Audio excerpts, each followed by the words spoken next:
नमस्कार विद्यार्थियों, only UPSC के पीटी स्पेशल सेक्शन में मैं अमृत शुक्ला आपका स्वागत करता हूं। लगातार हम पढ़ रहे हैं जो है 1857 के विद्रोह को हम समझ रहे थे, जिसमें हमने उसके परिणाम की चर्चा करना प्रारंभ किया था। और पिछले क्लास में आपने समझा था कि प्रशासनिक तौर पर क्या बदलाव किए अंग्रेजों ने। उसके बाद आपने समझा था कि सैन्य व्यवस्था में क्या बदलाव किया गया। और आज की क्लास में हम समझेंगे कि रजवाड़ों के साथ उनके जो संबंध थे उसमें क्या बदलाव हुए, और सामाजिक नीति जो थी उसमें अंग्रेजों ने क्या बदलाव किए। मुख्यतः अंग्रेजों का मोटिव ये था कि वो भविष्य में होने वाले किसी और विद्रोह को रोकना चाहते थे। इसलिए वो सारी नीतियां उसी को केंद्रबिंदु को मान करके जो है कर रहे थे कि भविष्य में कोई और विद्रोह ना हो। ठीक है, तो रजवाड़ों ने, जैसा कि आपने देखा कि जिन रजवाड़ों के साथ अंग्रेजों ने कुछ गड़बड़ नहीं किया था, उन रजवाड़ों ने अंग्रेजों की मदद की थी। चाहे वो सिंधिया हों, चाहे वो होलकर हों, चाहे हैदराबाद का निज़ाम हो। तो अंग्रेजों ने सोचा कि जितने भी रजवाड़े हैं, अगर उनसे संबंध मधुर हों तो भविष्य में किसी भी विद्रोह में वो उनका साथ देंगे। तो रजवाड़ों के साथ जो उनकी नीति थी उसमें उन्होंने बदलाव किया और उत्तराधिकार की जो नीति थी उसको छोड़ दिया। साथ ही विलय की नीति को भी बंद कर दिया। जो उत्तराधिकार की नीति थी उसको भी उन्होंने छोड़ दिया, और विलय करने की नीति थी कि हम विलय कर लेंगे, तुमको जो है सैन्य प्रोटेक्शन देंगे और बाकी प्रशासन हम चलाएंगे, वो सारी नीति को जो है बंद कर दिया गया। और रजवाड़े लगभग लगभग स्वतंत्र रूप से अपना कार्य करने लगे। तो इससे हुआ क्या कि रजवाड़े अंग्रेजों पर खुश हो गए और वो एजेंट के रूप में कार्य करने लगे। यानी कि भारत में वो पुख्ता एक मजबूत एजेंट हो गए अंग्रेजों के। ठीक है, तो इसका फायदा उनको भविष्य में खूब मिलता है। और ये अंग्रेजों की एक सोची समझी चाल थी, जिसमें रजवाड़े भी फंसते चले गए। ठीक है, उसके बाद में देखते हैं कि जो सामाजिक नीति में बदलाव अंग्रेजों ने किया उसमें क्या क्या नीति उन्होंने अपनाई।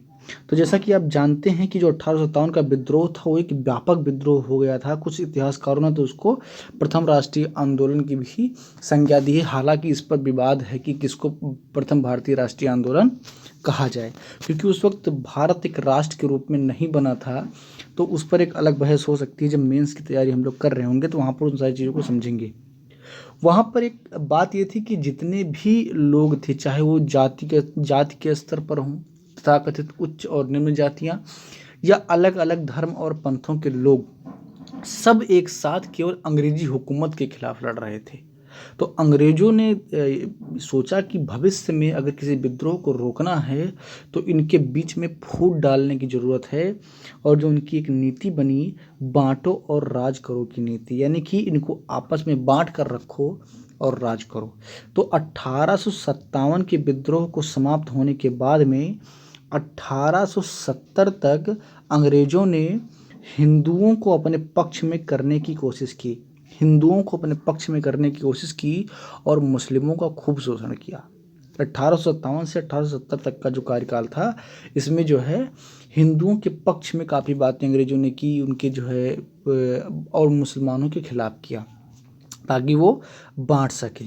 लेकिन 1870 के बाद में अंग्रेजों ने अपनी नीति बदल दी और वो मुस्लिमों का पक्ष लेने लगे और हिंदुओं की आलोचना और उनका विरोध करने लगे। तो ये दोनों जो नीतियाँ उनकी थी वो कहीं ना कहीं भारत को बांटने का काम कर रही थी। तो धार्मिक आधार पर उन्होंने बांटने की कोशिश की और उस कोशिश में सफल भी हुए। 1947 में जब देश आज़ाद हुआ तो धार्मिक बंटवारा भारत का हो गया। इसका बीज कहीं ना कहीं वहीं से डाल दिया गया था, जो कि एक वृक्ष के रूप में, एक काला वृक्ष के रूप में भारत के आज़ादी के साथ में बड़ा होकर के सामने आया था।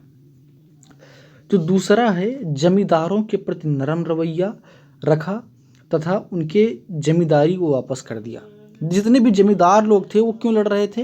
वो इसलिए लड़ रहे थे क्योंकि उनकी जमींदारी चली गई थी, तो अपनी जमींदारी को बचाने के लिए लड़ रहे थे। चाहे वो बिहार के जो है किशन सिंह हो, या बहुत सारे मौलवी अहमदुल्ला फैजाबाद से बहुत सारे ऐसे लोग जो स्थानीय प्रशासनिक तौर पर काम कर रहे थे, इनका एक जो है बड़ा रसूख था। जब वो चला गया था तो वो उसी के लिए लड़ रहे थे।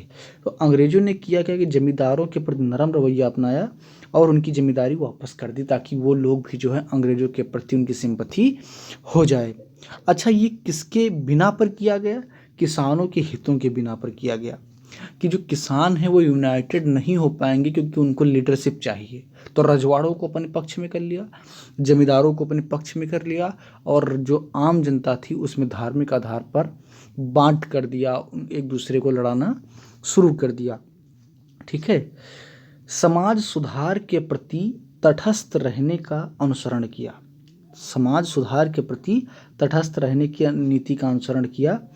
इसका मतलब ये हुआ कि इससे पहले वाली क्लास में आपने समझा था कि किस प्रकार सांस्कृतिक नीति अंग्रेजों ने भारत में अपनाई थी।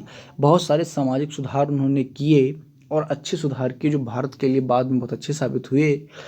तो अंग्रेजों को कहीं ना कहीं ये लगा कि जो पूरी हिंदू कम्युनिटी जो सनातन परंपरा है वो हमसे इस बात से नाराज़ है कि हम उनके जो उनके धर्म के मामले में, उनके कल्चर के मामले में दखलंदाजी करते हैं, उनके नियमों को बदलते हैं। तो उन्होंने कहा कि अब हमको इस पर कोई काम ही नहीं करना है, ये जैसे मर्जी वैसे रहें।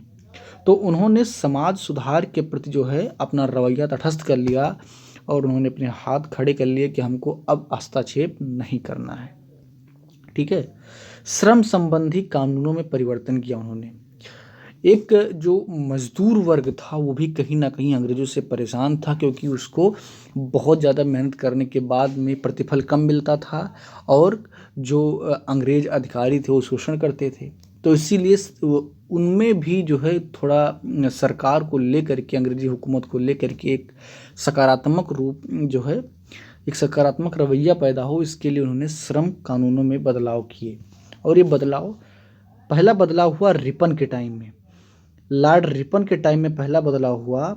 और बदलाव ये हुआ कि 7 वर्ष से कम उम्र के बच्चों को कारखाने में काम करने की इजाज़त नहीं दी गई, यानी कि अब वो 7 वर्ष से कम उम्र के बच्चे कारखाने में काम नहीं कर सकते हैं।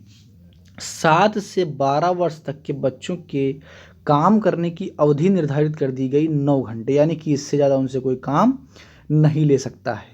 तो जो पहला फैक्ट्री अधिनियम है उसमें रिपन ने ये 2 महत्वपूर्ण जो है बदलाव किए। पहला क्या था कि 7 वर्ष से कम उम्र के बच्चे फैक्ट्री में काम नहीं करेंगे और 7 से 12 वर्ष तक के बच्चों का जो कार्य अवधि है वो 9 घंटे से ऊपर नहीं हो सकता है। जो दूसरा श्रम संबंधी कानून में बदलाव हुआ वो लैंस डाउन के टाइम पर हुआ। लैंस डाउन के टाइम पर होता है और वो दूसरा फैक्ट्री अधिनियम था। इस दूसरे फैक्ट्री अधिनियम में 2 महत्वपूर्ण बदलाव हुए। पहला जो बदलाव था वो साप्ताहिक छुट्टी की बात थी। ठीक है, साप्ताहिक छुट्टी की बात थी, यानी कि छुट्टी देने का प्रावधान किया गया कि सप्ताह में एक दिन जो है सबको छुट्टी दी जाएगी। और जो दूसरा था, महिलाओं के कार्य अवधि को जो है घटा दिया गया। महिलाओं के कार्य अवधि को जो है घटा दिया गया और 11 घंटे से ऊपर उनसे कोई काम नहीं ले सकते हैं, ये कानून बना दिया गया। तो 2 महत्वपूर्ण बदलाव फैक्ट्री अधिनियम लैंस डाउन वाले में थे, साप्ताहिक छुट्टी का प्रावधान और महिलाओं के कार्य अवधि को घटाया गया कि 11 घंटे से ज़्यादा उनसे कोई काम नहीं ले सकता है। जो पहला फैक्ट्री अधिनियम था उसमें क्या था कि 7 वर्ष से कम उम्र के बच्चे फैक्ट्री में काम नहीं कर सकते हैं और 7 से 12 वर्ष वाले जो बच्चे हैं, उस उम्र में जो बच्चे हैं वो अगर फैक्ट्री में काम करते हैं तो 9 घंटे से ज़्यादा उनसे काम नहीं लिया जा सकता है। ठीक है, तो ये जो बदलाव थे ये भी कहीं ना कहीं एक पॉजिटिविटी जो है समाज में फैला रहे थे। अंग्रेजों के पक्ष में ये काम जो है हो रहा था और जाहिर सी बात है वो अपने पक्ष में ही काम करना चाह रहे थे। जातीय शत्रुता की नीति का पालन, जातीय शत्रुता की नीति का पालन जो है अंग्रेजों ने किया। इसका मतलब ये हुआ 1857 तक अंग्रेज जो है इस बात पर कम फोकस कर रहे थे, जो है जो चमड़ी की बात थी, चाहे गोरी चमड़ी और काली चमड़ी की जो बात है, यानी कि अंग्रेज अपने आप को गोरा कहते थे और उनको इस बात पर बड़ा गुमान था कि वो बहुत सभ्य समाज के हैं, गोरे हैं। और जो अपेक्षाकृत कम गोरे लोग हैं जैसे कि भारतीय, वो निकृष्ट हैं, उनकी सभ्यता निकृष्ट है, उनकी संस्कृति निकृष्ट है। तो 1857 तक वो इस बात को बहुत ज़्यादा जो है जोर इस पर नहीं दे रहे थे, लेकिन 1857 के विद्रोह के बाद में उसमें जो है हवा भरने का काम अंग्रेजों ने शुरू कर दिया और होटल, स्विमिंग पूल, अस्पताल, स्कूल, हर जगह पर उन्होंने भारतीयों के लिए अलग, अंग्रेज़ों के लिए अलग व्यवस्था करना शुरू कर दिया और इस बात पर ज़्यादा जोर देने लगे कि जातीय श्रेष्ठता का जो सिद्धांत है, जो रेस की श्रेष्ठता का जो सिद्धांत है, ठीक है, उस पर ज़्यादा जोर देने लगे। और इस प्रकार हुआ क्या कि वो भारतीयों को ये दिखाना चाह रहे थे कि तुम जो है हमसे नीचे हो, निकृष्ट हो, और हमारा जो है एक नैतिक कर्तव्य है, मेरा नैतिक अधिकार है कि हम तुम पर राज करें। तो ये काम जो है अंग्रेज़ों ने 1857 के विद्रोह के परिणाम के रूप में जो है करना शुरू किया। और क्योंकि वो प्रूव करना चाह रहे थे कि जो आप लोग हैं वो प्रजा के लायक हैं और हम जो हैं राजा के लायक हैं। और इस पर उन्होंने काफ़ी अरसे तक काम किया और भारतीय समाज में कहीं ना कहीं आज भी आप उसके रूप को समझ सकते हैं। हालांकि उस पर जब हम किसी अन्य मुद्दों पर, जब सामाजिक मुद्दों पर बात कर रहे होंगे तो बात करेंगे। यहाँ पर समाज शास्त्र हम नहीं पढ़ रहे हैं तो इसलिए वहाँ इतना गहराई में जाने की ज़रूरत नहीं है। तो ये था सामाजिक नीति में बदलाव। तो आपने 1857 के विद्रोह को आप कवर कर लिया है, जिसमें हमने पूरा का पूरा जो है पढ़ लिया है। विद्रोह के कारण पहले हमने पढ़ा, उसके बाद में हमने उसके परिणाम, असफलता के कारण को पढ़ा कि 1857 का विद्रोह सफल क्यों नहीं हुआ। उसके बाद में हमने 1857 के विद्रोह के परिणाम को भी समझ लिया। अब हम आगे कल से अपनी क्लास को आगे जारी करेंगे, जिसमें हम पढ़ना शुरू करेंगे जो 1857 के अलावा जो विद्रोह हुए, जैसे आदिवासी विद्रोह, किसान के विद्रोह, उन सारे विद्रोह में जो महत्वपूर्ण विद्रोह हैं उनको हम समझना शुरू करेंगे। तो इस क्लास में इतना ही। क्लास को लाइक कीजिए, शेयर कीजिए, अपनी राय कमेंट बॉक्स में ज़रूर दीजिए। धन्यवाद।